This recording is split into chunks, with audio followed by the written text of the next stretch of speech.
PC Guide မြန်မာ channel ကိုကျေးဇူးပြု၍ subscribe လုပ်ဖို့မမေ့ပါနဲ့ဒီဗီဒီယိုမှာတော့ကျွန်တော် Windows ရဲ့ ISO image ကို bootable disk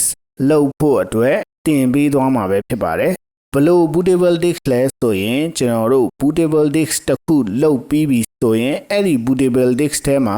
ကျွန်တော်တို့ Windows 7 ရော Windows 10 Windows 11 Kali Linux Ubuntu အကုန်လုံးပေါ့နော်ရှိသမျှအကုန်လုံး ISO file တွေကိုထည့်ပြီးမှကျွန်တော်တို့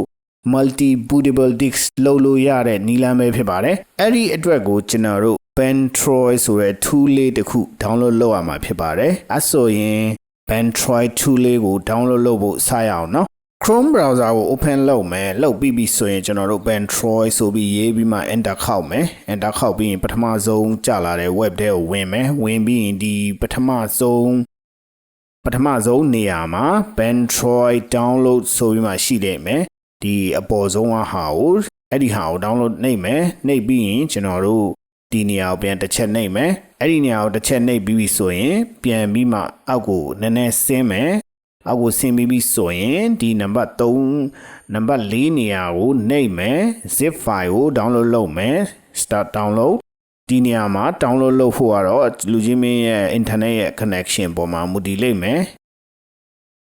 download လုပ်ပြီးပြီဆိုရင်ကျွန်တော်တို့ open folder ကိုနှိပ်မယ် download လုပ်ထားတဲ့ folder ကိုဖွင့်မယ်ဖွင့်ပြီးပြီဆိုရင်ဒီ zip file ကို extract လုပ်မယ် extract လုပ်ပြီးပြီဆိုရင်ကျွန်တော်တို့ဒီ folder ကိုပြန် open လုပ်မယ်ပြန် open လုပ်ပြီးမှဒီ Ventoy ဆိုတဲ့နေရာမှာကျွန်တော်တို့နှစ်ချက် click ပေးမယ်ပေးပြီးပြီဆိုရင်ဒီကောင်လေးကြာလာမှာဖြစ်ပါတယ်ဒီကောင်လေးကြာလာပြီဆိုရင်ကျွန်တော်တို့ဒီအပေါ်ဆုံးကဟာကိုတစ်ချက်ရွေးပြီးမှ partition style ကိုကျွန်တော်ရွေးမှာဖြစ်ပါတယ်ကျွန်တော်ကတော့ GPT ရွေးမှာဖြစ်ပါတယ် USB disk ကိုထိုးပြီးပြီဆိုရင်ကျွန်တော်တို့ install Ventoy လုပ်ရမှာဖြစ်ပါတယ်ဒီနေရာမှာတော့နည်းနည်းလေးတော့စောင့်ပေးရမှာပါ10မိနစ်လောက်ပေါ့နော်အခုဆိုရင်ကျွန်တော်တို့ဒီ Ventoy ရဲ့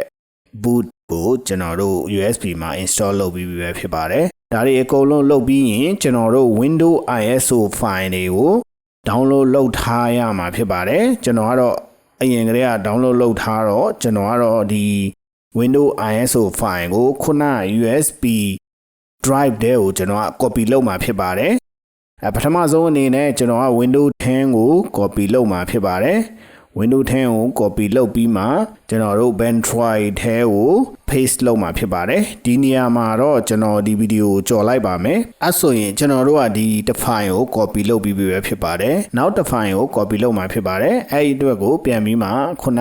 ISO file ထဲကိုသွားမယ်သွားပြီးရင်ကျွန်တော်တို့ဒီတစ်ခါတော့ Windows မလုပ်ဘူးကျွန်တော်တို့ Kali Linux ကို copy လုပ်မယ်ဒီနေရာမှာလည်း copy လုပ်တဲ့ process ကကြာမှာဖြစ်တဲ့အတွက်ကျွန်တော်ဗီဒီယိုကို skip လုပ်မယ်နော်ဒီဟာကို copy လုပ်ပြီးပြီဆိုရင်ကျွန်တော်တို့နောက်တစ် file ကို USB drive ထဲကို copy လုပ်မှာဖြစ်ပါတယ်ဒီတစ်ခါတော့ကျွန်တော် Windows 7 ကို copy လုပ်မှာဖြစ်ပါတယ်ဒီမှာလည်းကျွန်တော်ဗီဒီယိုကို skip လုပ်လိုက်မယ်နော်ဒီ file တွေအကုန်လုံးကို USB stick ထဲကို copy လုပ်ပြီးပြီဆိုရင်ကျွန်တော်တို့ရဲ့ bootable disk က ready ဖြစ်ပြီပဲဖြစ်ပါတယ်ကျွန်တော်တို့ဘယ် computer မှာမဆို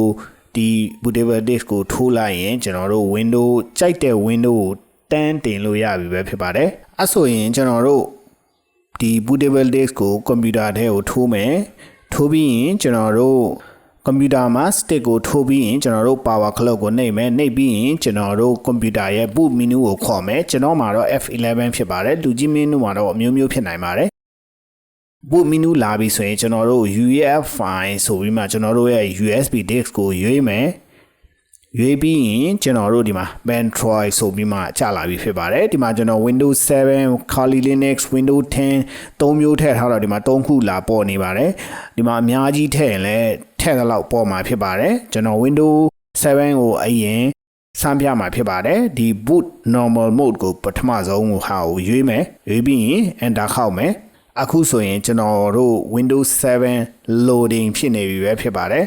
ဒါဆိုရင်ကျွန်တော်တို့ Windows 7 ကို install လုပ်တဲ့ process စပြီပဲဖြစ်ပါတယ်ဒီလိုနဲ့တခြား Windows တွေကိုလည်းကျွန်တော်တို့သွင်းလို့ရပါတယ်နောက်တစ်ဆင့်အနေနဲ့ကျွန်တော် Windows 10 ကိုစမ်းပြမယ်နော် power တက်ရင်ကျွန်တော်တို့ခုနလိုပဲ boot menu ကိုခေါ်မယ် boot menu လာပြီဆိုရင်ကျွန်တော်တို့ UEFI ကိုရွေးမယ်ရွေးပြီးပြီဆိုရင်ကျွန်တော်တို့ဒီတစ်ခါ Windows 10 ကိုရွေးမယ်ရွေးပြီးရင် boot in normal mode ကိုရွေးမယ်ရွေးပြီးပြီဆိုရင်ဒီနေရာမှာတော့ခဏလေးတော့စောင့်အောင်မှာဖြစ်ပါတယ်အခုဆိုရင်ကျွန်တော်တို့ Windows 10 တင်မဲ့ dialog box ကြလာပြီဖြစ်ပါတယ်ကျွန်တော်ကတော့မတင်တော့ပါဘူး cancel လုပ်ပါမယ်